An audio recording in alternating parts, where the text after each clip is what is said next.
The first thing the valley noticed was the sound. It was the low groan of seasoned oak giving up its grip on iron nails, one stubborn plank at a time. A sound that did not belong to autumn. Autumn was for stacking wood, for sealing chinks with fresh clay, for laying in salted pork and dried apples against the long dark to come. Autumn was a season of preparation, of building up. It was not a season for tearing down. But on a cold, bright morning in late September of 1888, the men driving cattle along the ridge above the Sweetwater Valley reined in their horses and squinted into the sun, and what they saw made one of them take off his hat and hold it in his hands like he had walked into a church without meaning to. Down on the flat near the bend of the creek, an old woman was destroying her own home. She was small. That was the first thing that struck them. Small and silver-haired in a dark wool dress with the sleeves rolled to her elbows. She had a pry bar in her hands that was almost as long as her body, and she was working it under the edge of a heavy oak floorboard, throwing her whole weight against it. The board gave way with a sharp crack that carried up the slope. She stumbled back a step, caught herself, and bent down to lift the freed plank with both hands. Then she carried it out the open doorway of the cabin and laid it on a growing stack along the south wall, careful as a woman setting a table. Then she went back inside and the groaning began again. The cattlemen watched for a long time. They watched her bring out a second plank and a third. They watched her stop once to wipe her forehead with the back of her wrist.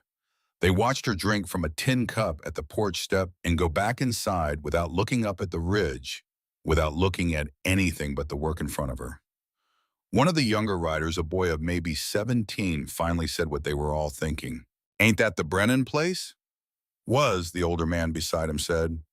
"What's she doing?" The older man put his hat back on and clucked at his horse and started moving again. He didn't answer for a while. When he did, it was almost to himself. Burying her husband twice. Her name was Isabel Brennan. She was 62 years old.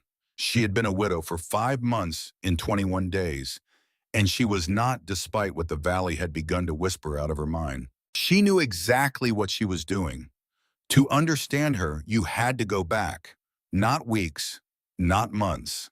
You had to go back 54 years to a stone cottage on the edge of a moor in the west of Scotland, where a small girl with 2 thick braids stood beside a man with burned forearms and watched a fire die. The fire was inside a kiln. The kiln was her father's. He was a lime burner by trade, and his work was the work of stone and heat, and he had been at it since he was 12 years old. He had taught his daughter the names of every kind of rock she might ever pick up in her life, and the words came back to her now 60 miles and 60 years away from where she had first heard them. Limestone, granite, graywacke, shale. He would put a piece in her small hand and close her fingers around it and tell her to feel the weight of it. "Stone has a long memory for fire, lass," he had told her once on a winter evening when the kiln had been cold for a full day and the stones around it were still warm enough to dry her wet mittens. "Wood burns bright and fast. It gives you everything it has, and then it's gone. Stone is different. Stone holds the heat. Stone remembers." She had not understood him then. She was 8. She had only understood that she was warm, and that her father's hand was on her shoulder, and that the stones near the kiln smelled faintly of summer, even though the wind outside had teeth. She understood him now. Isabel and Alistair Brennan had not been Montana people. Not at first. They had been Illinois people for 28 years on a piece of black soil farmland north of Springfield, where the corn grew taller than a man, and the winters were honest and short, and the worst thing a season could do to you was a hailstorm in July. They had buried 2 children there, a boy in infancy, and a girl named Annie at the age of 6 taken by a fever that swept the county in 1869. They had also, against every odd, raised one daughter to womanhood. Her name was Margaret, and she had married a railroad clerk named Henry Wren, and she had given them eventually a granddaughter. Margaret and Henry had died within 4 days of each other in the summer of 1887. The same fever the doctor said that had almost finished the territory in 69 come back like an old debt. They left behind a thin, dark-eyed girl of 4 and the girl came west on a train alone with a pasteboard tag pinned to her coat and a letter sewn inside her shift, and Isabel met her at the station in Helena and lifted her down off the steps and held her until the conductor cleared his throat twice and asked if there was anything else. The girl's name was on the letter and on the tag, and in the letter the dead mother had written for her daughter to carry. Wren, just Wren. Margaret had named her after her father's people. Wren Brennan now, the last of them. By that summer, Alistair had already made his decision. He was 64 years old. His knees were bad. His back was worse. He had been a hand plow farmer for almost 3 decades, and he had decided in the careful way he decided everything that he could not keep doing it. He had heard about Montana. He had heard about land at $1 an acre, about a valley along a creek they called the Sweetwater, where the grass came in heavy and the timber stood tall, and a man with a small purse could still buy himself a piece of country to grow old on. He had sold the Illinois farm in March of 1887. They had come west by train and then by wagon, with a 5-year-old girl named Wren sitting between them on the bench, and they had reached the cabin a man in Helena had described to them on the 3rd day of June. It was Alistair had said, quietly looking at it, exactly what he had hoped for. It had been built 10 years earlier by a man who had not stayed. Tight-chinked logs of fir and pine, a fieldstone fireplace, a loft for sleeping, and a main room for living. 2 windows of real glass, a small barn out back leaning a little but standing, a creek not 50 yards from the door. Behind the cabin, on a south-facing slope, an old apple tree the previous owner had brought up from somewhere, the way men sometimes did, a memory in the form of a tree. Alistair had walked up to it and put his hand on the trunk like he was greeting an old friend. A Scottish apple, he had said, a beauty of Bath by the leaves, imagine that. He had made plans. He had laid them out on the kitchen table, the way he laid out everything careful and slow and underlined twice. New floor of solid oak milled at Henderson's down at Bear Creek. Cast iron stove to replace the open hearth, 10 beaver pelts in trade. A second window cut into the west wall to catch the afternoon sun. A proper root cellar for Isabel. A proper porch for Wren to play on. He had said more than once that they had earned this. 28 years of black dirt and mortgage notes and dead babies, and now this, a quiet place, beside a creek with a Scottish apple tree and a granddaughter to leave it to. He had not lived to see his second summer there. The first winter came in early. They had not understood, the two of them, the difference between an Illinois winter and a Montana winter. They had thought cold was cold. They had thought a tight cabin was a tight cabin. They had thought 8 cords of wood would be a lavish provision for 2 old people and a small child. The wind taught them otherwise. The wind in the Sweetwater Valley did not behave like the wind in Illinois. The wind in Illinois was an inconvenience. The wind in Montana was an animal. It came out of the north for days at a time, scouring the snow into hard ridges and pulling the warmth out of the cabin walls the way a thief pulls a watch out of a sleeping man's pocket. The cast iron stove that had been Alistair's pride glowed cherry red in its firebox, and the cabin 3 feet away from it held 42 degrees, and a wet rag laid on the floor in the corner was stiff as a board by morning. They had burned through the 8 cords by the middle of February. They had borrowed wood from Cora Alistair's brother's widow, who lived 2 miles down the creek and had her own troubles. They had bought wood from a cutter named Moss, who had charged them a price Alistair had paid without arguing, which Isabel knew was the surest sign of how worried he was. They had slept in shifts to feed the stove every 2 hours. They had hung blankets around the bed in the loft to make a small tent of warmth around Wren, and the child had slept in everything they owned, and her breath had still come out white above her face. Alistair had begun to cough in early March. It was not at first the cough of a sick man. It was the cough of a man who had been breathing cold air for too many months. By the end of March, it was something else. By the first week of April, it was something the doctor in town did not need to hear twice to name. Pneumonia, the doctor said. Both lungs. He gave Isabel a bottle of something brown and a long look that she understood without his saying a word. Alistair lasted 9 more days. He was a hard man to kill. He had always been a hard man to kill. He had been knocked down by a runaway wagon at 20 and kicked in the chest by a horse at 38 and survived the cholera at 44 when half the men in his regiment had not. He had a broad chest and a slow heartbeat and a way of looking at trouble like it was a fence post he meant to dig out by supper time. But the cold had been working on him for months. The cold had been quiet. The cold had taken him an inch at a time, the way water takes a stone, and when the pneumonia finally came, it found a man who had been weakened in ways no doctor could see. He died on a Tuesday afternoon in the middle of April, with the snow still piled 3 feet against the north wall of the cabin and the creek still locked under a foot of ice. Isabel was holding his hand. Wren was asleep in the loft. The last thing he said was her name, and then he said something in the Gaelic she had not heard him speak in 40 years, and then he was gone. She buried him on the south slope near the apple tree. She did not cry at the burying. She had cried in the 9 days before. She had cried mostly at night after Wren was asleep, and Alice was asleep, and the only sound in the cabin was the wind and his breathing. By the time the men from town came with shovels to break the half-frozen ground, she had nothing left to spend. She thanked the men. She fed them. She watched them go. Then she walked back to the cabin and sat down at the kitchen table and looked at the chair across from her. The chair Alistair had sat in every morning of the 17 months they had spent in Montana, and she said out loud to no one the only thing left in her to say, "I will not lose her too." The summer of 1888 in the Sweetwater Valley was by all accounts a fine one. The grass came in heavy, the creek ran clear.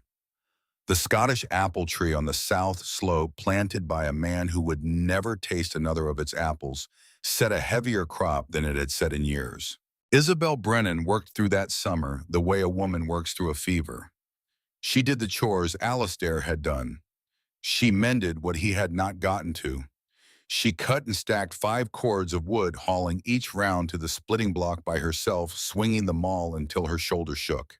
She watched her granddaughter grow an inch and lose a tooth and learn the names of the wildflowers along the creek. She did not allow herself to think about winter. She did not allow herself and to think about it because she had begun to suspect in the quiet animal part of her mind that knew things her conscious mind did not, that another winter like the last one would kill her. And if another winter like the last one killed her, it would in the same blow kill the small, dark-eyed girl who slept in the loft above her and called her Granny Is and woke her every morning by climbing into her bed with cold feet. She had 5 cords of wood. Last winter they had burned 8 and barely lived. The math did not need doing. She had begun by the middle of August to dream about her father. She dreamed about him standing beside the kiln. She dreamed about the warm stones outside its walls. She dreamed about putting her hand on a piece of sun-baked granite and feeling it give back hours after the sun was gone the gift it had been holding for her. She woke from these dreams with a sentence in her head, a sentence in her father's voice, a sentence she had heard so many times as a child that it had become part of the architecture of her thinking. Stone has a long memory for fire. She would lie in the dark and listen to Wren breathing in the loft, and she would say the sentence to herself, and she would think about the cabin's solid oak floor. The floor Alistair had been so proud of the floor that had cost them $60 at the Henderson Mill, and she would understand with a clarity that frightened her that the floor was the problem. The floor was a lid on a cold pit. The floor sat directly over bare earth. The floor allowed every ounce of heat the stove threw downward to bleed into that earth and disappear. The walls leaked. The roof leaked.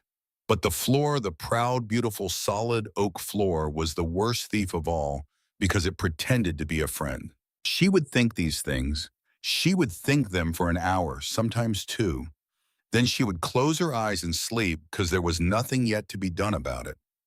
Until one morning in early September, there was. It was the morning she found the letter. She had been going through Alistair's tin trunk at the foot of their bed. She had put it off for 5 months. She had told herself she would do it before winter, and now winter was a month away, and the trunk could not be put off any longer.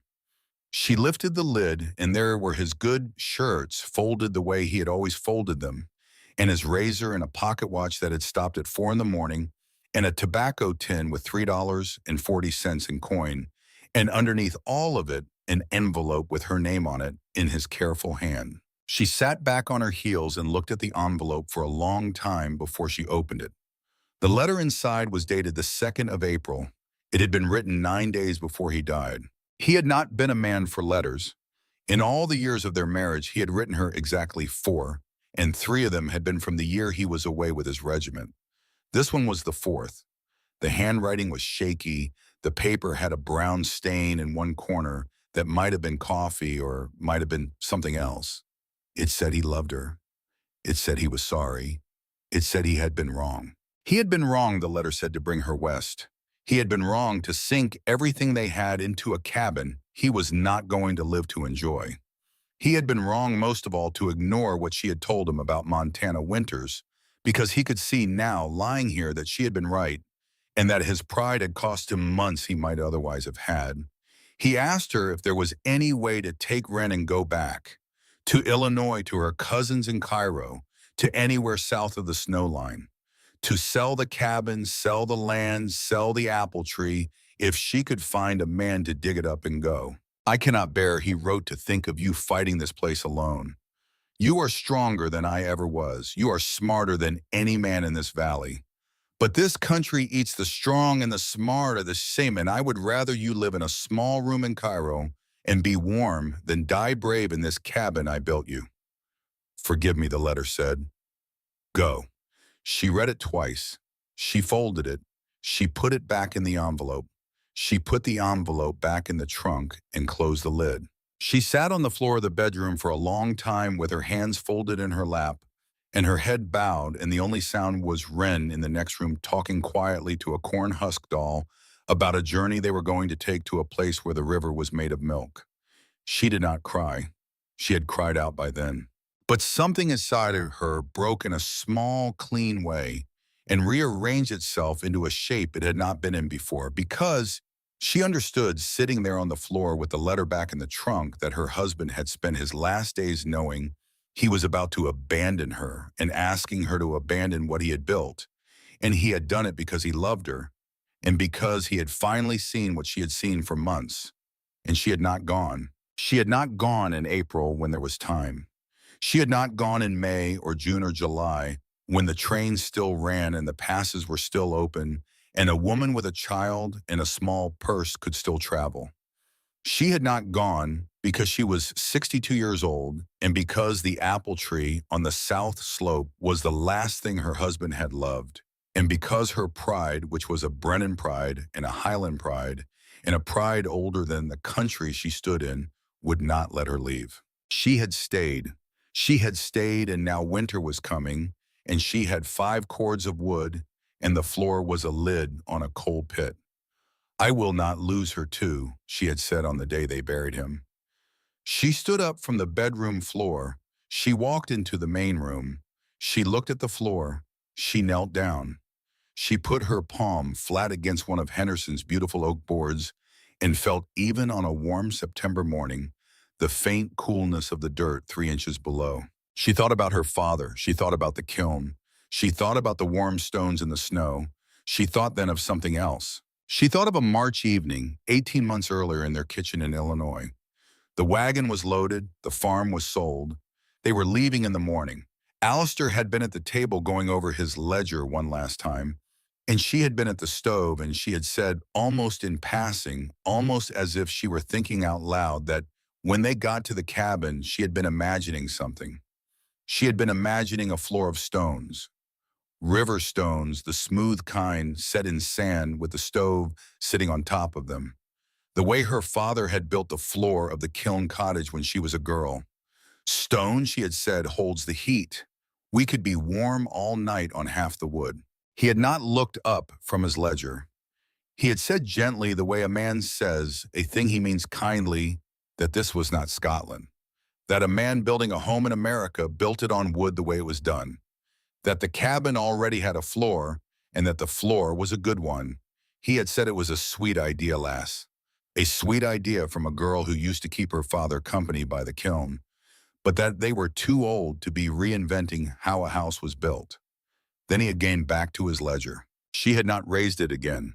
She had loved him. She had let it go. She had folded the idea up the way a woman folds a letter she has decided not to send, and she had put it away in the back of her mind, and she had not taken it out again. Until now kneeling on his beautiful oak floor in the cabin he had built and died for she took it out. She unfolded it. She looked at it, and it was still good. It had been good in March of '87, and it was good in September of '88. And the only thing that had changed, the only thing in the whole world that had changed was that the man who had told her gently to put it away was no longer there to tell her anything at all. She stood up. She walked out the front door. She crossed the yard to the woodshed where Alistair's tools still hung on the wall in the order he had hung them, the way he had hung tools in 3 different homes across 40 years. She found the pry bar where he had left it. She lifted it down. It was heavier than she remembered. She walked back to the cabin with the pry bar in her hands. She did not begin that day. She was a careful woman, the daughter of a careful man. She spent 2 more days walking the creek bank looking at stones. She spent an evening with a stub of pencil and a piece of butcher paper, sketching out from memory and from the dreams she had been having all summer what the floor would look like underneath. The drainage gravel, the sand, the shallow channels she would lay like spokes around the stove. The river stones on top fitted close. She walked the half-mile to Hiram Caldwell's place on the 3rd afternoon. Hiram Caldwell was the master carpenter of the Sweetwater Valley. He was 54 years old. He had built more than half the cabins between the creek and the ridge, including 11 years before the cabin Isabel was now standing in. He had a face like a piece of cured leather and a pair of pale gray eyes that did not blink often, and he had known Alistair Brennan for the 17 months Alistair had been alive in Montana, and he had liked him. He had also 4 months earlier helped carry the coffin. She found him in his workshop. She told him plainly what she meant to do. She told him about the gravel and the sand and the channels and the stones. She told him about her father in the kiln. She did not tell him about the letter. She asked him for his help, or failing that, for his counsel. He listened to her with his hands flat on his workbench. When she was done, he was quiet for a long time. He looked at the wood shavings on the floor of his shop. He looked at his hands. He looked finally at her. "Mrs. Brennan," he said, "I knew your husband. I helped raise that cabin. I will say this to you the way I would have said it to him." He drew a breath. "It will not work." He laid out his reasons the way a man lays out tools. The damp would come up through the stones. The sill logs would rot inside 2 seasons. The stove would crack the rock when the temperature swung. The frost would heave the floor in March and break it apart by April. He had seen, he said, more than one good idea founder on the rocks of Montana weather, and he was telling her as plainly as he knew how that this was such an idea. He told her he was sorry. He told her she had been through a great deal. He told her gently that grief made a person reach for strange things and that there was no shame in it, but that he could not, in good conscience, help her tear up a floor her husband had paid $60 for and put his name on. She listened to him without interrupting. When he was finished, she nodded once slowly. She thanked him for his time. She turned and walked out of the shop. She walked the half-mile back to her cabin in the long, cold light of a September afternoon. She did not hurry. She passed the apple tree on the south slope and laid her hand against it for a moment, the way Alistair had laid his hand against it the day they arrived. She walked across the yard. She climbed the porch steps. She stood in the doorway and looked at the floor. Wren was sitting in the middle of it on a small, braided rug, talking to her corn husk doll. Isabel said softly, "Wren, lamb." The girl looked up. "Take your doll and your blanket and go sit on the porch, will you? Granny has work to do." Wren went without a word. Wren was a child who went without a word about most things. The dark-eyed, solemn child of a mother who had not lived to teach her how to argue. Isabel waited until the small braid had disappeared through the doorway. Then she walked to the corner, where she had left the pry bar. She lifted it. She walked to the place she had marked with a piece of charcoal the night before near the south wall, 3 feet in from the corner. She knelt down slowly the way a woman of 62 kneels when she means to be there for a while. She set the tip of the bar against the seam between two boards. She placed both hands on the long end. She looked for one breath at the cast iron stove in the center of the room. She looked at the front door where her granddaughter's small shadow lay across the threshold. She looked at her own hands, knotted and brown and steady. She thought then of her father. Stone has a long memory for fire, lass. She thought of her husband. Forgive me. Go. She did not go. She leaned her weight onto the pry bar. The first oak board groaned beneath her hands like something old. Waking up, and somewhere up on the ridge a hawk turned in the air, and cold once, and a small girl on the porch looked up from her doll with quiet dark eyes, and the cabin at the bend of the creek began board by board to come apart. The valley would not understand for 3 more months. The valley would whisper, and the valley would point, and the valley would call her by names she did not deserve, and the valley would, before the year was out, hold a prayer service for her soul. She did not know any of that yet. She only knew the weight of the bar in her hands, in the give of the wood, in the cold, sweet smell of the dirt 3 inches below where a floor of stone was waiting to be born. The first plank came up. She set it aside.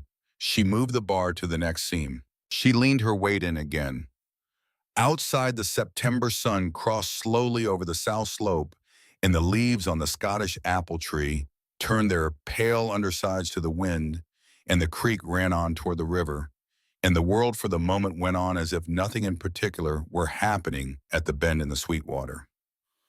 Inside the cabin, an old woman bent her back over a long iron bar and pulled and pulled and pulled.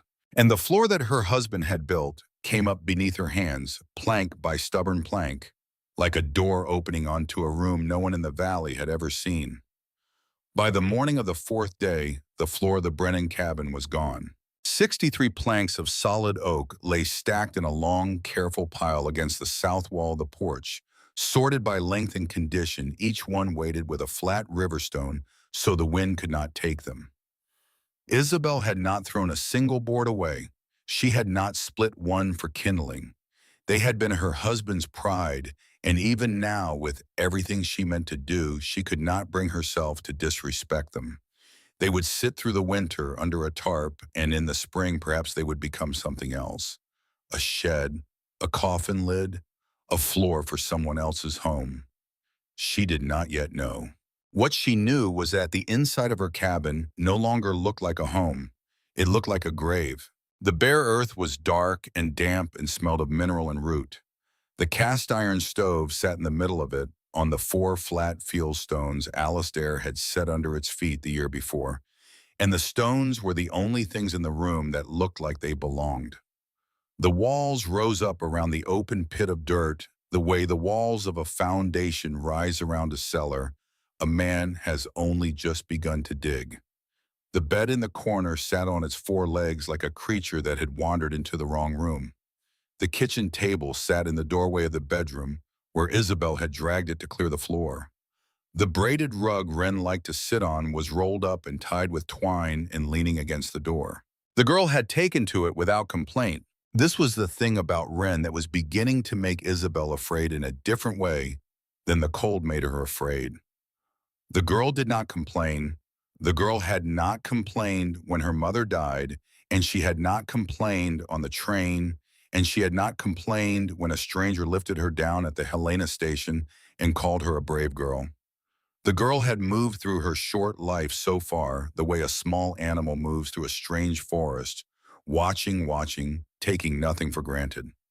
When Isabel told her that they were going to be sleeping in the bedroom for a while, and that the main room was going to be a work site, and that she was going to need to be careful where she stepped, Wren had nodded once gravely, and then asked in the quiet voice she used for the questions that mattered whether the apple tree was going to be all right.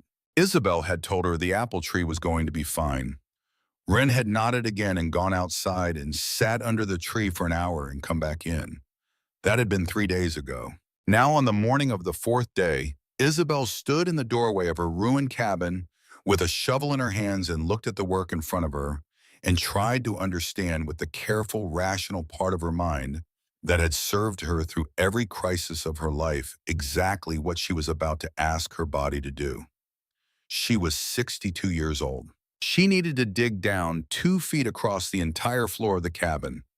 By her rough measure, that was 8 cubic yards of dirt. 8 cubic yards meant somewhere between 16 and 20,000 pounds of earth, depending on the moisture. She would carry it out by the bucket. She would dump it behind the cabin where the ground sloped away to the creek, and where in the spring it would settle and grow grass and look eventually like nothing had ever happened. The bucket she had on hand held about 20 pounds when full. That meant something near 1,000 trips. 1,000 trips between now and the day the cold broke a man's bones and the work could no longer be done. After the digging, she needed gravel.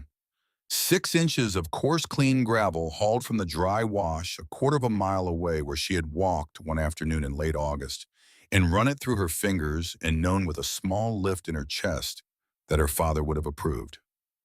After the gravel sand. 3 or 4 inches hauled from the creek bed in the wheelbarrow Alistair had bought at the Bear Creek Mercantile. After the sand, the channels. The shallow trenches lined with flat stones radiating from the base of the stove, like the spokes of a wheel so that the heat from the firebox would have somewhere to travel through the mass of the floor instead of fleeing straight up to the rafters. After the channels, the river stones themselves. Hundreds of them. Each one chosen, turned, and bedded in a mortar of clay and sand she would mix in a wooden trough behind the cabin.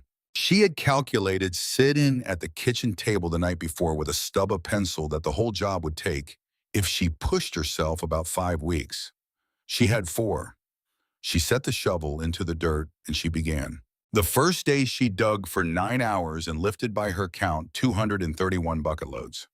By dusk, her hands were a raw mess of broken blisters, and her back was a single hot wire of pain from her hips to the base of her skull, and she had taken off the rough section of dirt around the stove and made a respectable beginning on the eastern half of the room. She had not eaten since breakfast. She had drunk 3 dippers of water from the creek and 1 cup of black tea she had made on the open fire in the yard, since the stove was sitting in the middle of a hole. She had a smear of clay across one cheek where she had pushed her hair back from her face. That was the evening Cora came. Cora was Alistair's brother's widow. She was a thin, fair-haired woman of 56, and she had buried her own husband 11 years earlier. And she had kept a small place down the creek going by herself ever since, with a son who was now grown and gone west to Oregon, and a daughter who had married a freighter in Helena. She and Isabel were the only Brennan women left in the valley. They had become, in the months since Alistair's burial, something more than sisters-in-law and something less than sisters. They were 2 women on the wrong end of long marriages holding on. Cora rode up at the end of a long autumn afternoon with the sky going pink behind her and a basket on the saddle in front of her. She tied her horse to the rail. She came to the porch. She looked through the open doorway, and she stood there for a full half a minute without speaking. Isabel was on her knees in the pit. She had clay to her elbows. Her braid had come half loose and was hanging down her back. She looked up at Cora and waited. Cora set the basket on the porch. "Isabel," she said finally, "I brought bread. Thank you. And dried apples. That's kind of you." Cora did not move. She looked at the dirt, and she looked at the stack of oak planks, and she looked at Isabel. She said in a different voice, "what are you doing?" Isabel sat back on her heels. She wiped her forehead with the back of her wrist, which only added to the clay streak that was already there. "I'm making it warmer," she said, "by tearing out your floor, by replacing it with dirt, with stone." Cora looked at the dirt again. She did not seem to be hearing the second word. The ground is going to freeze under you. The damp is going to come up through it like it comes up through a root cellar in March. You and Wren are going to be sleeping over a sheet of ice by January. You are going to make it worse. Do you understand me? You are going to make it worse than it was." Isabel did not answer right away. She did not answer because she was tired in a way she could not remember being tired before, and because Cora's face in the pink light of evening was the face of a woman who had loved her brother-in-law and who had carried since April her own quiet share of grief, and because the words coming out of Cora's mouth were not, she understood really about the floor. They were about being left. Cora had buried her husband 11 years before, and she had been alone ever since, and she had made her peace with it the way a woman makes peace with a chronic complaint of the body, and now the only other widow she knew. The only woman in the valley who could understand the particular weight of a kitchen with one cup on the table was kneeling in a pit of dirt at the age of 62 and looking like she meant to stay there. Cora, Isabel said. Cora waited. I am not losing my mind. Cora's face did not change. I know what I am doing. I know it does not look like I know what I am causing. I cannot prove to you tonight that I know what I am doing. But I am asking you for the sake of the years our husbands are sleeping next to each other on that hillside to give me until the snow flies before you decide I have come undone. Cora looked at her for a long time. Then she came down the porch step. She walked across the dirt to the edge of the pit. She knelt down slow in her good Sunday traveling skirt, and she put her arms around Isabel's shoulders, and she held her there for a long minute without saying anything at all. When she stood up, her skirt was streaked with clay. I will give you until the snow, she said, but if Wren takes a chill is I will come and I will take her. All right, I mean it. I know you do. Cora left the basket. She rode back down the creek in the dying light. Isabel watched her go from the porch with a strip of her own torn petticoat wrapped around her right palm where a blister had opened up, and she ate a piece of Cora's bread standing up. And she went back inside and she lit a lantern and she dug for 2 more hours by its yellow light before she finally lay down on the bed in the corner with her clothes still on and slept like a stone for 5 hours and woke before dawn and started again. That was the first week. By the end of the second week, the digging was done. By the middle of the third week, the gravel was in. By the end of the third week, the sand was in. By that point, the rumors had started.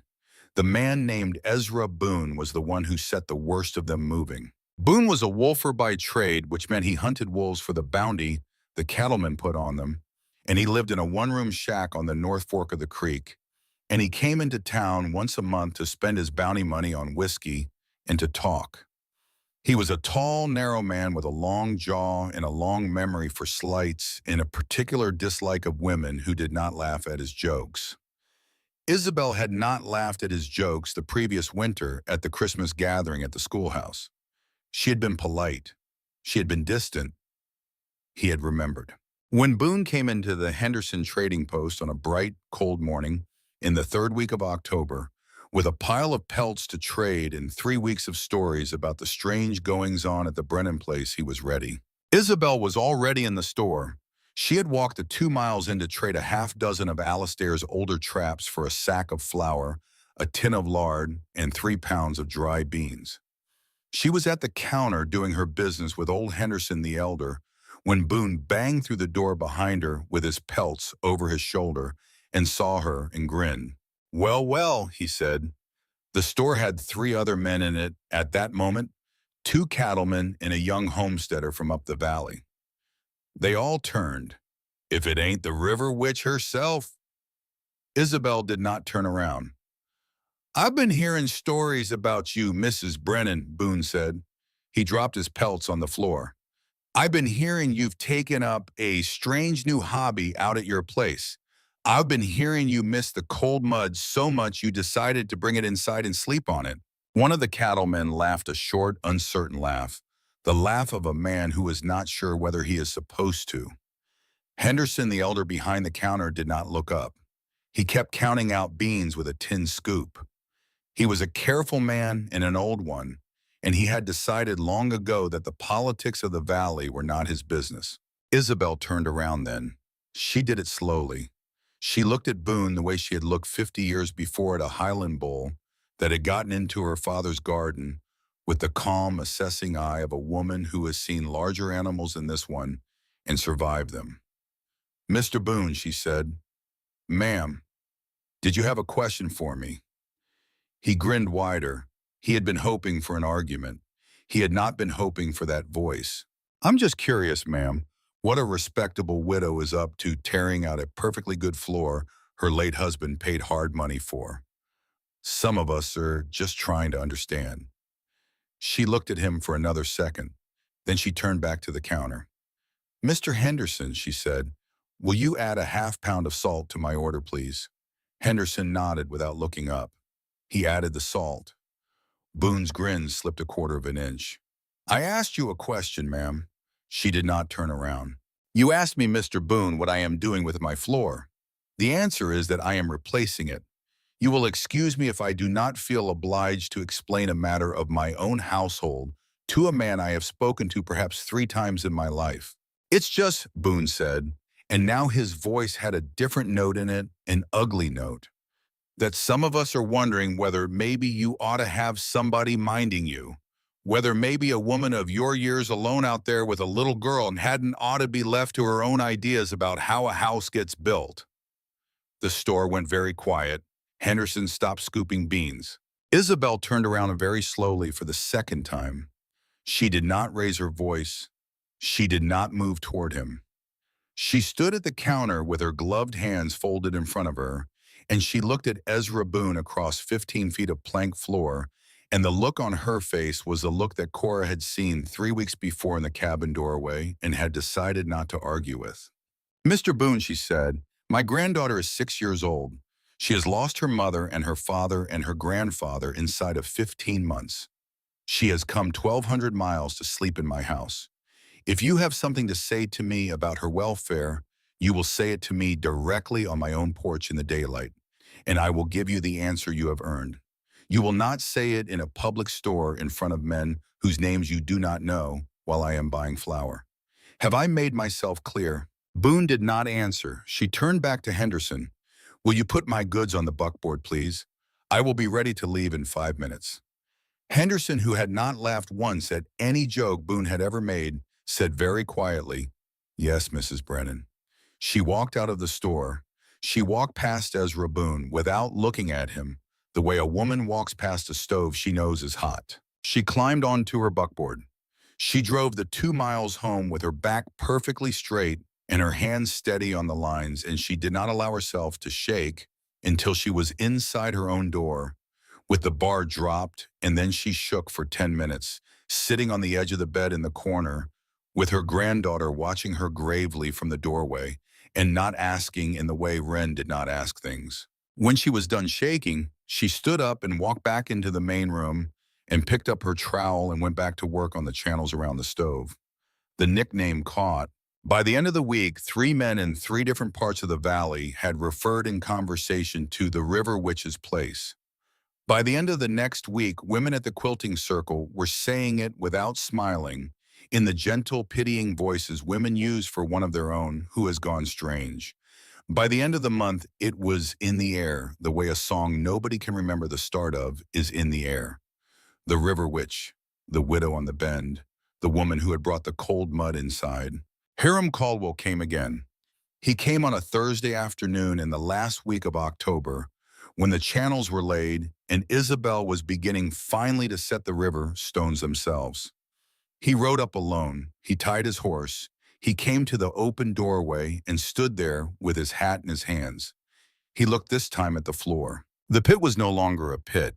The gravel and the sand had given it a lower-level surface, pale gold in the afternoon light. The stove sat on its field stones in the middle, and the channels Isabel had laid radiated out from its base like the legs of a great pale starfish lined with flat slate. Around the edges of the room, the first courses of riverstone were going in smooth and gray and tan and oxblood red, each one bedded in mortar, each one chosen for its size and shape and how it sat against its neighbors. It was Hiram could see even half done the work of a person who knew what they were doing. That more than anything else was what changed his face. He stood there for a long time without speaking. Isabel on her paws in the middle of the floor did not stop working. She was setting a particular stone she had been turning for 10 minutes, and she did not intend to lose her place in it for him. "Mrs. Brennan," he said finally, Miss Caldwell, I have come to apologize. She looked up. He met her eyes. I told you in September that this would not work. I told you the damp would come up. I told you the sill logs would rot. I told you the stove would crack the rock. He paused. I am not yet ready to say I was wrong about any of it. I do not have the proof one way or the other, and a man my age does not say he was wrong about a thing he has been right about for 40 years on the strength of a feeling. All right, she said, but he looked at the floor again. What I am ready to say is that I treated you in my shop that day as a woman who did not know what she was doing. And I can see looking at this work that I was wrong about that at least. I cannot tell yet whether your floor will hold up, but I can tell that the hands that laid it knew what they were about, and I had no right to speak to you the way I did. I am sorry for it. Isabel set the stone she was holding into its bed of mortar. She pressed it down. She wiped her hands on her apron. She looked up at him then. Mr. Caldwell, she said, I appreciate that. I do. She stood up slowly, her knees cracked. She walked to the doorway and she stopped 6 feet from him, and she looked him in the face. But I am going to ask you for something more than an apology. He waited. I am going to ask you not to repeat what you said to me in your shop to any man in this valley. I do not need your endorsement. I have not asked for it. But I am asking you as a man who knew my husband not to put your name behind the talk that is currently being made about me. There is a man named Boone who is calling me a witch in the trading post. There are women at the quilting circle telling each other I have lost my mind. There is a preacher who I am told is praying for me by name. None of that by itself can hurt me. But if Hiram Caldwell starts telling people in this valley that the widow Brennan does not know how to keep her own granddaughter alive, that is a different matter. Because they will believe you, because they should. You are a man whose word counts here. She paused. So I am asking you to keep your counsel, not to defend me, not to praise me, just to keep your counsel until winter comes and you can see for yourself. He stood there with his hat in his hands. I can do that, he said. Thank you. Mrs. Brennan? Yes. If the floor heaves, if the sill logs go, if you are in a bad way come February. He looked at her. I will come. I know you will, Mr. Caldwell. All right, then. He put his hat back on. He went down the steps. He mounted his horse. He rode away.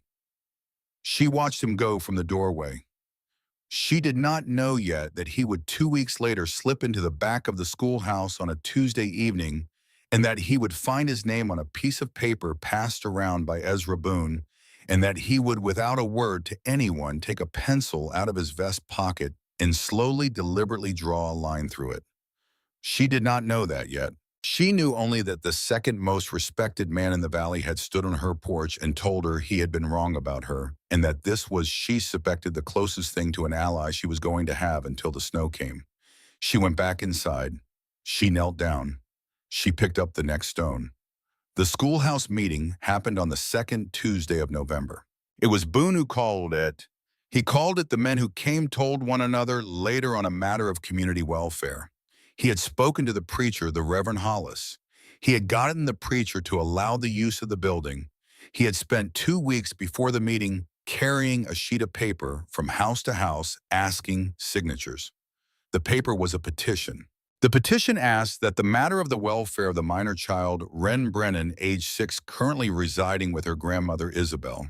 Brennan, age 62, of the Brennan place on the bend of the Sweetwater, be brought before the Territorial Circuit Court at its next sitting in Helena on the grounds that the said grandmother had since the spring of the year exhibited behavior consistent with a deterioration of her judgment, including but not limited to the destruction of her late husband's dwelling, the introduction of damp earth into the living quarters of the said child, and a course of construction widely understood by the men of the valley to be unsound, dangerous, and contrary to ordinary practice. The petition asked that the child be removed pending the judge's decision into the temporary care of a respectable family of the valley. The petition had 11 names on it when Boone brought it to the schoolhouse. It would have had 12. Hiram Caldwell had signed it on a porch one rainy afternoon when Boone had read the language to him quickly and Hiram had been distracted by a horse going lame. Hiram had thought about it for 2 days afterward. He had thought about it the morning he stood on Isabel Brennan's porch with his hat in his hands. And in the back of the schoolhouse on the night of the meeting before the lamps were even fully lit, he had walked up to the table where the petition lay, and he had taken out his pencil, and he had drawn one slow, deliberate line through his own name and walked away. 11 names. Cora rode out to the cabin the next morning to tell Isabel. She told her sitting at the kitchen table that had been moved back into the main room over the new floor, with Wren outside under the apple tree, that the meeting had been held, that the petition had been read, that the preacher had spoken kindly but firmly about the welfare of the child, that a date had been proposed for a hearing in Helena in the second week of December. Isabel listened without speaking. When Cora was done, she stood up. She walked to the doorway. She looked out at the south slope where her granddaughter was sitting under the Scottish apple tree with her corn-husk doll in the thin, pale sun of a November morning, talking quietly about a journey to a place where the river was made of milk. She stood there a long time. When she turned around, her face was the face Cora had seen across the pit of dirt 7 weeks before. "Tell the preacher," Isabel said, "that I will come to the next meeting myself." The next meeting was on a Saturday evening in mid-November, with the wind coming down off the ridge and the first hard freeze in 3 nights. The schoolhouse was full. Every man in the valley was there, and most of the women and the Reverend Hollis stood at the front with the petition on the table beside him.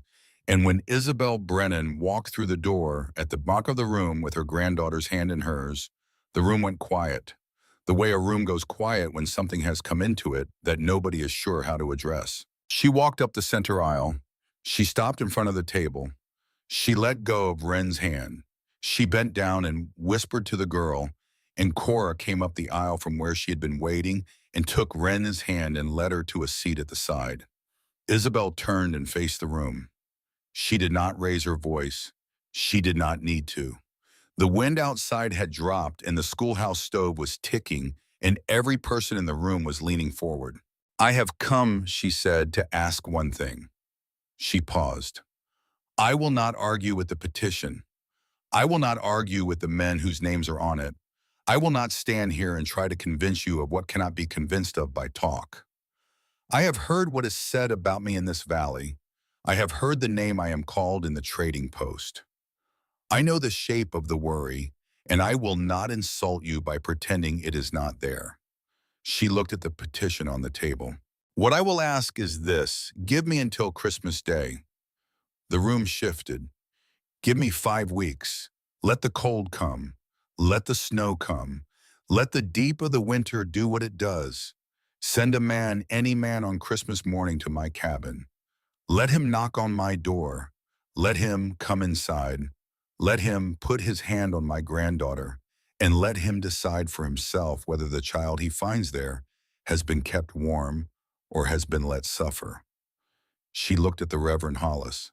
"If she is cold, if she is sick, if she is in any way the worse for the choices I have made, I will bring her to this schoolhouse myself on the first day of the new year, and I will put her hand into the hand of whoever you choose, and I will go back to my cabin alone."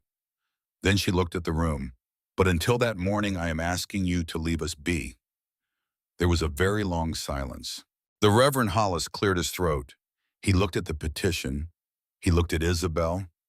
He looked finally at Hiram Caldwell, who was sitting in the third row from the back, and who after a moment gave the smallest nod. "Mrs. Brennan," the preacher said, "the court does not sit again until the second week of December. I will write to the judge. I will ask for a delay until the new year.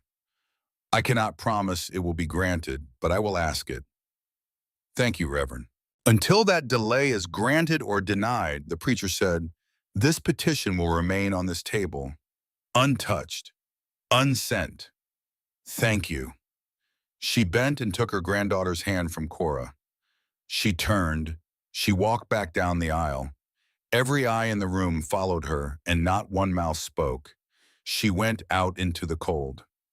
December came in like a blade. The thermometer at the trading post read -18 on the 8th, -31 on the 12th, -38 on the 18th, with the wind out of the north so strong it took the breath out of a man's mouth before he could close his lips on it. For 23 days, running the mercury never crossed zero. The snow piled in drifts that buried fences and trapped horses in their stalls. Cattle froze standing up in the open pastures. A homesteader on the upper fork lost 3 fingers. The Henderson trading post ran out of lamp oil on the 15th and out of lard on the 17th. Men cut green wood because their seasoned wood was gone, and the green wood sizzled and smoked and gave them headaches and barely any heat. Ezra Boone's chimney cracked on the night of the 20th, and he stood on his roof in a 40 below wind, packing it with mortar that froze before he could smooth it, and he came down with a hand he could not feel for 2 days. The Caldwell house, the best-built house in the valley, struggled to hold 45 degrees with its fire roaring. The Colby Ranch, where 4 families had taken shelter together to share fuel, sat at 40. The Reverend Hollis preached a sermon on the third Sunday of Advent in a church so cold the water in the baptismal font had a skin of ice on it, and he preached in the particular way of a man who has not slept enough on the subject of judgment and mercy and the limits of human knowledge. And on the bend of the creek at the cabin, everyone in the valley had begun in their own minds to think of as the place where a stubborn old woman and a 6-year-old child were probably already past saving the chimney of the Brennan place, gave off on the morning of the 20th, the thinnest pale wisp of smoke a chimney could produce and still be called lit. By the morning of the 21st, there was no smoke at all. By the morning of the 22nd, still none. By the morning of the 23rd, on a day so cold, the air itself seemed to ring like struck iron. Cora Brennan stood on her own porch 2 miles down the creek and looked north toward her sister-in-law's cabin and saw against the sky the color of old bone. No smoke, no smoke, no smoke at all. She put her hand to her mouth. She turned slowly and walked back inside her own door and sat down at her kitchen table and laid her head on her arms and wept. Up the valley in the schoolhouse, where the petition still lay untouched on a corner of the Reverend Hollis's desk, the preacher rang the small bell 3 times in the stillness of a 40 below morning, and the men and women of the Sweetwater Valley, hearing it from every cabin within 2 miles, understood without being told. They came on foot in the worst cold any of them had ever walked through. They came in coats and blankets and scarves wrapped twice around their faces. They came because the bell was ringing, and because the bell did not ring on a Wednesday morning in December for any reason but one. The Reverend Hollis stood at the front of the cold schoolhouse with his hands folded in front of him. He waited until the room was full. Then he opened his Bible to a page he had marked the night before, and in a voice that was steady because he had practiced it being steady, he began to read the order of service for the dead. Hiram Caldwell did not stay for the service. He sat in the third pew from the back, where he had sat at the meeting 4 weeks before, and he watched the Reverend Hollis open the Bible, and he listened to the first few words of the order for the dead, and then he stood up and he put on his hat and he walked out the side door of the schoolhouse without looking at anyone. He walked the 1/4 mile to his own place with the wind cutting at his face. He did not feel it. He went to his barn. He hitched his sorrel mare to the small sledge. He went to his woodshed and loaded a 1/4 quart of his best seasoned oak into the back, and a tin of coffee and a sack of cornmeal and a wool blanket folded twice. He did not know why he was loading these things. He only knew that the bell had rung and that the preacher had opened the book, and that he, Hiram Caldwell, master carpenter of the Sweetwater Valley, was not yet ready to bury Isabel Brennan on the strength of an absent column of smoke. He did not believe she was alive. He thought, walking through the cold of his own yard with his bare hand on the mare's bridle, that he was almost certainly going to find what the rest of the valley already knew was waiting. But he had told her in October on her porch with his hat in his hands that if she was in a bad way, he would come. He had given a man's word. He climbed onto the sledge. He clucked at the mare. They went out of the yard. The 2 miles to the bend of the creek took him 40 minutes. The wind was a steady scour out of the north. The sky was the color of skim milk. The cottonwoods along the creek hung black and skeletal against the white. He passed Cora Brennan's place and saw no smoke from her chimney either, and understood with a small, sick lift in his chest that Cora was at the schoolhouse, weeping in a pew somewhere behind the preacher. He came up the long, shallow rise toward the Brennan cabin. He did not look at the chimney. He had decided riding out of his own yard that he would not look at the chimney. He kept his eyes on the back of the mare's neck and the white road in front of her, and he let the sledge runners hiss in the snow, and he came over the last small rise and he stopped. The cabin sat where it had always sat in the bend of the creek, with the Scottish apple tree on the south slope and the small barn out back and the woodshed off to the side. The snow was banked to the eaves on the north wall.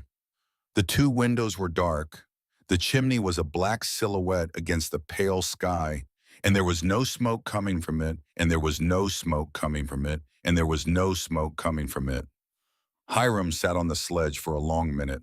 Then he clucked at the mare, and they went forward down the rise into the yard. He tied her at the rail.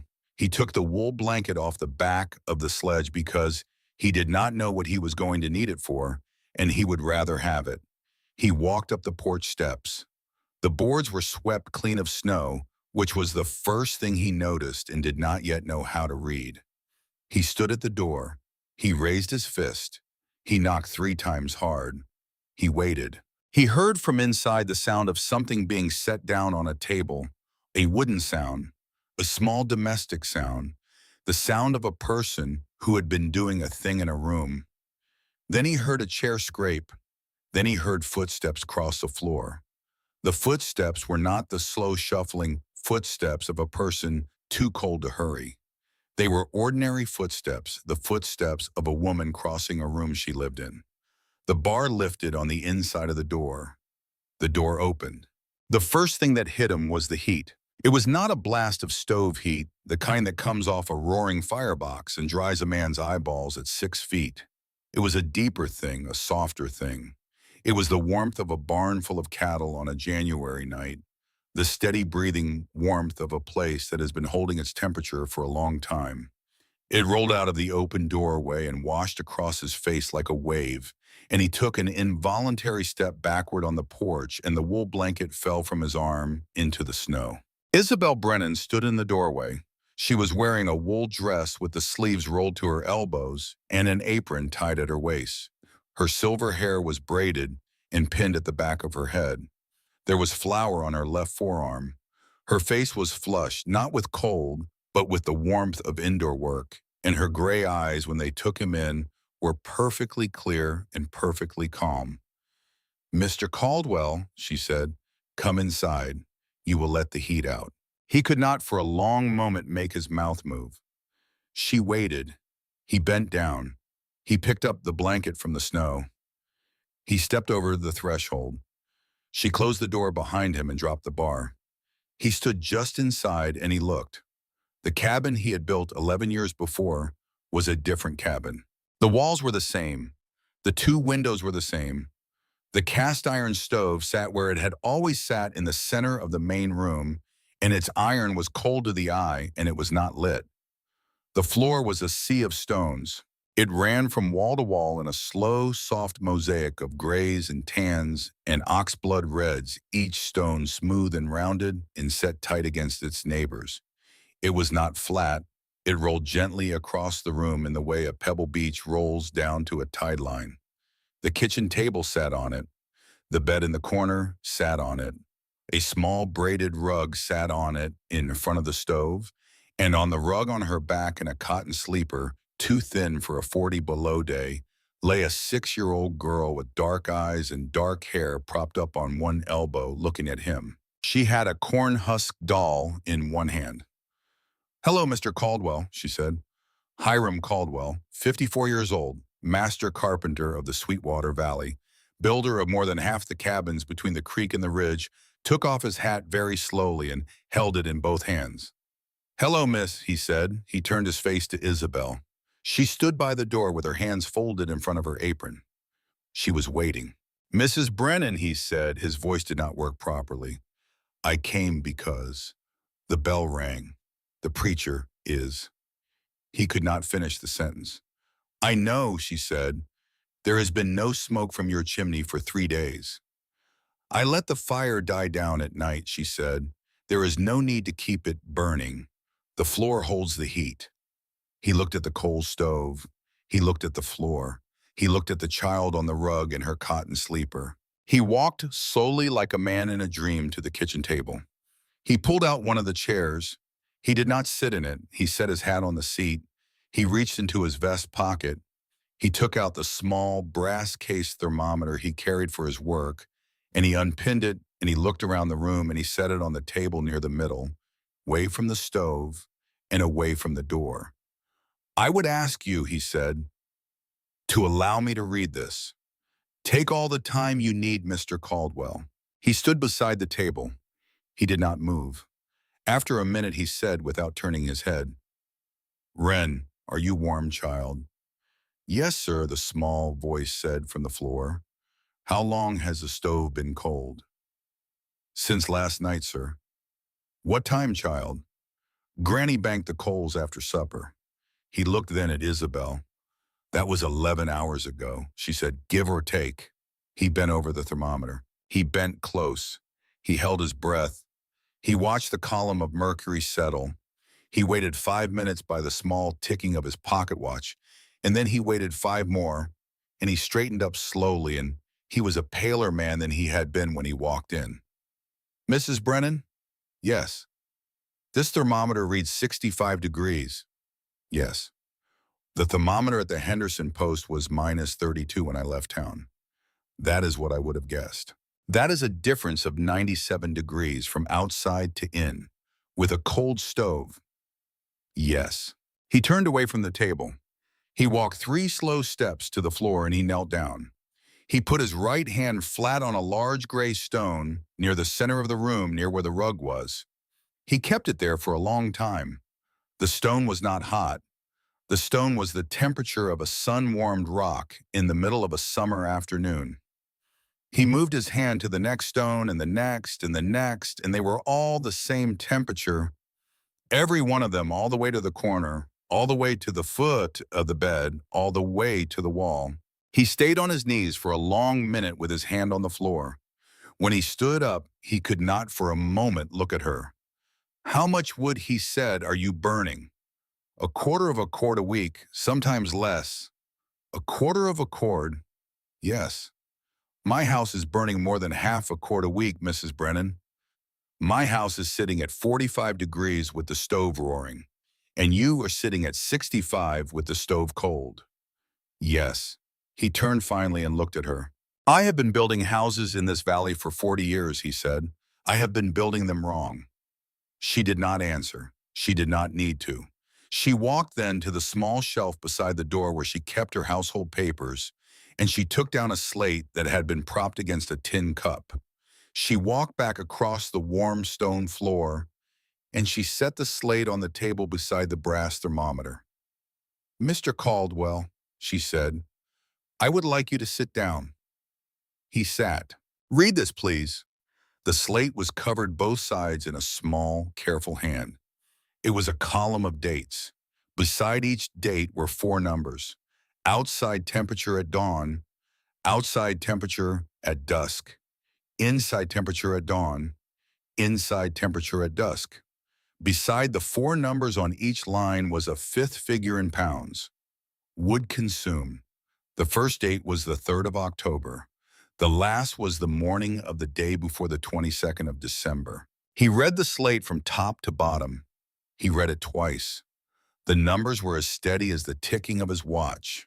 The outside temperatures wandered up and down with the weather. The inside temperatures held day after day between 60 and 68. The wood consumption, even through the worst week of the cold, never crossed 9 pounds in a day. He set the slate down. He looked at her. This is not luck, he said. No, Mr. Caldwell, it is not. How? She walked to the stove. She put one hand on it the way a woman puts a hand on a familiar thing. The iron was cold. My father, she said, burned lime in the west of Scotland. He kept his fire in a stone kiln. When the fire went out at night, the stones around the kiln stayed warm until the morning. He told me when I was 8 that stone has a long memory for fire. She looked at the floor. This is a stone with a long memory for fire. She walked back to the table. She set her hand on the slate. I dug down 2 feet across the whole of the room. I laid in 6 inches of clean, drained gravel so the moisture from the ground could not reach the stones. I laid in 3 inches of sand to bed the channels and to set the stones level. I laid the channels themselves around the foot of the stove in the manner of spokes from a hub, so that the heat from the firebox would have somewhere to travel beneath the floor instead of fleeing up the chimney. I set the stones in clay mortar, fitted close, no gaps. I burned the stove hot for 4 hours in the morning, and I bank it through the day, and at night I let it go out altogether. The mass of the floor takes the heat in slowly through the day. It gives the heat back slowly through the night. I have not been cold in this cabin since the 1st of November. Wren has not been cold since the 1st of November. There is a thin column of frost along the inside of the north wall on the worst mornings, and a small ring of cold air where the door meets the floor. Otherwise, this room sits between 60 and 68 degrees day and night on a quarter cord of wood a week. She stopped. He sat at the table with the slate under his hand, and he did not speak for a long time. When he spoke, it was quietly. You knew this would work. I believed it would, Mr. Caldwell. I did not know. You bet your granddaughter's life on a belief. I bet her life, she said, on the choice between this and another winter like the last one. He put his face in his hands. He sat that way for what seemed a long time. When he lifted his head, his eyes were wet, but his voice when he spoke was perfectly level. Mrs. Brennan? Yes. I helped raise this cabin. I built the floor your husband paid $60 for. I built it to the standard a man builds a floor in this country, and I built it well, and I have been building floors like it for 40 years, and your husband is buried on the south slope of this property because the cabin I helped him build could not keep him warm enough to fight off a cough. He did not look away from her. I have been carrying that Mrs. Brennan since April. She did not answer right away. When she did, she said, Mr. Caldwell, my husband is buried because he was 64 years old, and because he insisted on coming west, and because he did not listen to me when I told him in March of last year that the floor of a Montana cabin should be made of stone. You did not kill him. The valley did not kill him. The country did not kill him. He chose to come, and he chose not to listen, and he died of his choices the way a man does. She paused. But the next 10 men in this valley do not need to die of the same choices, and that is, I expect, what you came here to talk about. He looked at her, and a small, slow smile moved across his face. It was not a happy smile. It was the smile of a man who has just understood that he has been outflanked, and that he has been outflanked by someone who has no intention of making him feel small for it. Mrs. Brennan, he said, I would be obliged if you would teach me what you have done here. I will teach you. I will teach any man in this valley. There is, however, a thing we will need to settle first. He waited.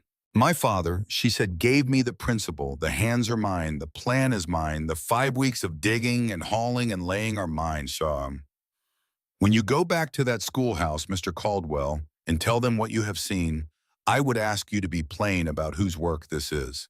I do not want to be remembered in this valley as the strange old woman who got lucky on a bet.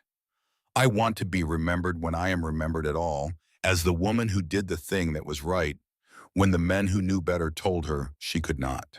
Mrs. Brennan, he said, yes, I will tell them so. Thank you, Mr. Caldwell. He stood up then. He walked to where his hat sat on the chair, and he picked it up, but he did not put it on. He went instead back across the warm floor to the small, braided rug, and he knelt down beside Wren, and he looked at her gravely the way he would have looked at his own grandchild. Miss Wren, yes, sir. You are a very brave girl. Granny says we are not brave, the child said. Granny says we are warm. Hiram Caldwell put his hat on his head. He laughed once, a short, astonished laugh, and he stood up and he walked to the door and he opened it, and a wave of 40 below air came in, and he stepped through it, and he closed the door behind him. He stood on the porch for a long minute. He looked this time at the chimney. A thin, pale wisp of smoke was beginning to rise from it. Isabel had, in the half hour he was inside, lit the morning fire. He walked down the porch steps. He untied the mare. He unloaded the quarter cord of oak from the sledge and stacked it neatly against the woodshed wall where it would be found in the spring and used. He left the cornmeal and the coffee on the porch by the door. He kept the blanket. He did not need it, but he had carried it, and a man does not leave a blanket for a woman who has just shown him she does not need one. He climbed onto the sledge. He drove out of the yard at a walk, then a trot, and as the mare picked up her speed on the open road back toward town, he leaned forward and clucked at her, and the sledge sang on the snow, and he made the schoolhouse in 24 minutes. The Reverend Hollis was by then near the end of the order for the dead. The schoolhouse door banged open. Hiram Caldwell came up the center aisle in his snow-caked boots, without taking his hat off, and the preacher stopped reading and every face in the room turned. He stopped at the front of the room. He put his hands on the table where the petition lay. He looked for one moment at the column of names. He looked for one moment at the place near the bottom where his own had been crossed out. Then he turned and faced the valley. "They are alive," he said. The room did not at first react. The words did not seem to reach the people who heard them. They sat the way people sit when they have been told a thing they have been preparing not to hear. Cora Brennan was the first. She made a sound that was not quite a word. Her hand went to her mouth.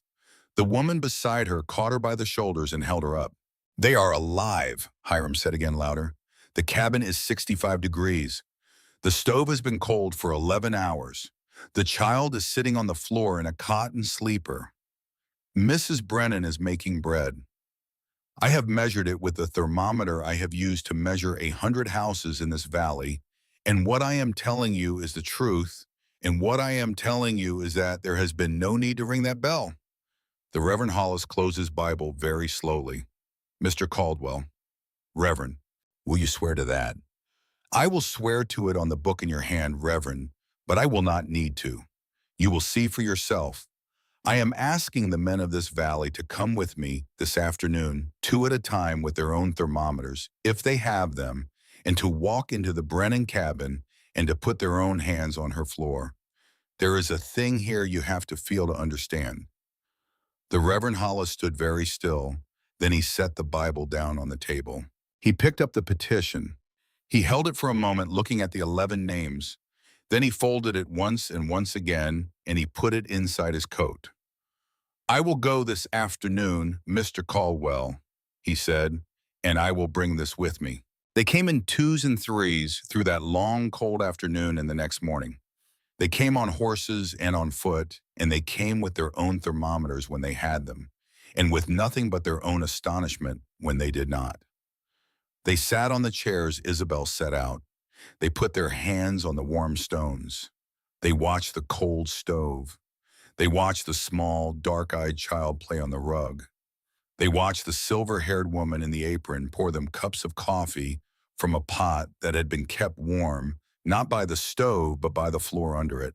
Most of them did not know what to say.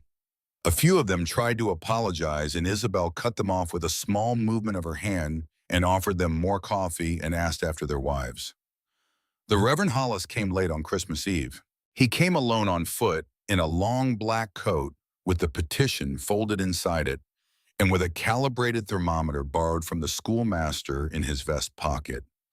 He sat at her table for an hour. He measured the room 3 times. He drank 2 cups of coffee. He did not speak much. When he was ready to leave, he stood at the door and he took the petition out of his coat and he held it out to her. "Mrs. Brennan," he said, "this belongs to you, I think, more than it belongs to me." She took it. She looked at it. She looked for one long moment at the 11 names. Then she lifted her eyes to his. "Reverend," she said, "I will make a request of you. I will ask that this paper be brought to the schoolhouse on the first Sunday of the new year. I will ask that the men whose names are on it come forward one by one and put their own match to it in front of the people of this valley. I will not ask for an apology. I will not ask for a public retraction. I will ask only that they end this thing they began with their own hands.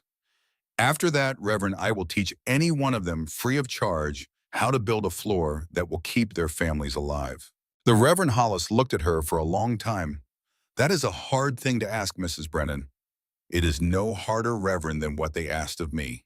He nodded. "I will tell them so." The first Sunday of the new year was bright and very cold. The schoolhouse was full. The petition lay on the table at the front. Isabel sat in the second row with Wren beside her in a new dress Cora had sewn, and Hiram Caldwell stood at the back near the stove with his hat in his hands. The Reverend Hollis did not preach a sermon.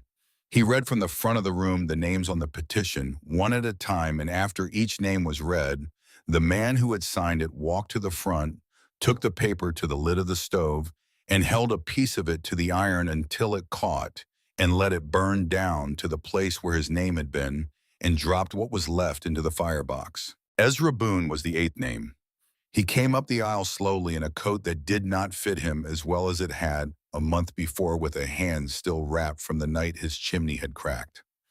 He took the paper. He held the corner with his name on it to the iron. It caught. He watched it burn. He dropped the last piece into the stove. He turned then to face Isabel. He opened his mouth. She looked at him steadily. He closed his mouth. He nodded once, a short, stiff nod, and he walked back down the aisle to his seat. The 11th name was the last. When the last scrap of paper went into the firebox, the Reverend Hollis closed his hand on the latch of the stove door and shut it, and the small, ringing sound of the iron closing was the only sound in the schoolhouse. He turned to the room. "It is done," he said. The work that came after was the work of a thaw. In the spring, Hiram Caldwell built a raised stone hearth in Cora Brennan's cabin, 4 feet wide and 2 feet high, filled with river stones from the same bend of the same creek where Isabel had pulled hers. He built it under Isabel's direction. He measured every layer with her at his elbow. Cora's son came home for the building of it from Oregon and stayed 3 weeks. Cora's nephew, who had been coughing through every winter of his short life, slept beside that hearth on the first night of the fall and did not cough at all. By the summer of 1889, 7 other families in the valley had torn up sections of their own floors and laid stone. Isabel walked from cabin to cabin in the long evenings of June and July with a pencil and a piece of butcher paper, sketching out drainage and channels, choosing stones, refusing payment. The Reverend Hollis wrote a long letter that summer to a church gazette in Boston titled "Of Stone and Mercy," in which he laid out plainly and without embellishment what an old woman on the bend of the Sweetwater had built, and how it had been built, and what the men of the valley had thought of her while she was building it. The Gazette ran the letter on the front page of the September issue. By the following year, men were writing from as far away as Vermont and the Dakotas asking about the method. Ezra Boone disappeared from the valley for 2 months in the spring of 1889. When he came back quiet. He took on that summer the work of hauling stone for the new construction. He did it well. He never apologized to Isabel in words. He hauled, by the count of the men who hired him, more than 4,000 pounds of river stone for her neighbors that first summer. She let him. She did not, when their paths crossed at the trading post, refuse to greet him. She did not either smile at him. They reached, the two of them, a kind of bare civil understanding, and they kept it for the rest of their lives. Wren Brennan grew up, tall and grave and dark-eyed. She went to the schoolhouse from the age of 7, and she read everything she could lay her hands on, and at 16 she took the teacher's examination in Helena and passed it on the first sitting. She came back to the Sweetwater Valley, and she taught in the same one-room schoolhouse where the order for the dead had once been read for her grandmother, and she taught there for 41 years. She married late a quiet rancher named Whitlock. She had 2 children of her own. She told her students every year on the coldest day of January the story of a winter when she had been 6 years old, and she would take them in 2s and 3s, if their parents allowed it, the half-mile down the creek to the old cabin, and she would let them lay their small hands on the stones of the floor, and she would tell them in her grandmother's words that stone has a long memory for fire. The Scottish apple tree on the south slope went on bearing. It bore in the cold summer of 1893 and in the dust year of 1898 and through the hard winter of 1907 when half the orchards in the valley failed. It was bearing the year Isabel Brennan died. She died in the early spring of 1903 at the age of 77. She died in the bed in the corner of the main room of the cabin on the floor she had built with her own hands 15 years before, on a morning when the windows were full of pale March sun. Wren was with her. Cora was with her. The Reverend Hollis, who was by then an old man himself, came in the afternoon and read a different page of the same Bible. They buried her on the south slope beside Alastair under the apple tree. Hiram Caldwell, who outlived her by 6 years, was the man who built her coffin. He built it of the planks of solid oak Alastair had laid in the cabin in the summer of 1887. The planks Isabel had pried up in the autumn of 1888 and stacked under the porch and never quite been able to throw away. They had sat in the woodshed for 15 years, each one weighted with a flat river stone against the wind, waiting to become something else. They became finally the box that carried her. The cabin still stands. It stands on the bend of the Sweetwater, where the creek makes its turn against the south slope. A working ranch uses it now as a line shack for the men who ride that part of the country in the summer. The two windows are the same. The cast iron stove is still there. The sill logs that Hiram Caldwell in 1888 swore would rot. Inside 2 seasons are sound. The Scottish apple tree is gone, taken by lightning in the summer of 1962, but a sapling from one of its last fruits stands a few feet from where it stood, and it bears. The floor is the floor Isabel Brennan laid. The grays and tans and ox blood reds of the river stones are darker now from 137 winters of cattle dust and lamp soot, and the channels under the stove no longer carry heat the way they did when her stove ran, and the mortar has been patched here and there by ranch hands who did not always know what they were patching. But the floor is the floor. It is the same 8 cubic yards of earth she dug out by hand in the autumn of 1888. It is the same 6 inches of clean drained gravel she hauled bucket by bucket from a dry wash a quarter-mile away. It is the same hundreds of stones she chose one by one from a bend in the creek embedded in clay and turned beneath her hands until they fit. A young man on horseback in the summer of 2017, riding the line for the ranch, stopped at the cabin to eat his lunch out of the sun. He sat on the porch with his back against the wall and his feet stretched out in the grass. The door was open. He looked through it idly at the floor. He sat up. He went inside. He knelt down. He put his hand flat on a large gray stone near the center of the room, near where 129 years before a small, dark-eyed child had lain on a braided rug in a cotton sleeper, while the wind outside touched 40 below. The stone was warm. The sun had been on it through the morning through the open door. It had taken the heat in slowly and was holding it. He sat on his heels for a long minute with his hand on the stone, the way another man had sat on his heels in this same room a long time before, and the warmth came up into his palm the way a small living thing leans into a hand it knows. He did not know whose floor he was sitting on. He did not know the name of the woman who had built it, or what the men of the valley had once called her, or how a bell had rung one cold morning in December in a schoolhouse 2 miles up the creek. He only knew that the stone was warm and that the cabin was quiet, and that somewhere outside in the bright wind off the south slope, a small wild bird was singing in the branches of an apple tree. Stone has a long memory for fire. The valley did not forget the woman who taught the stones how to remember.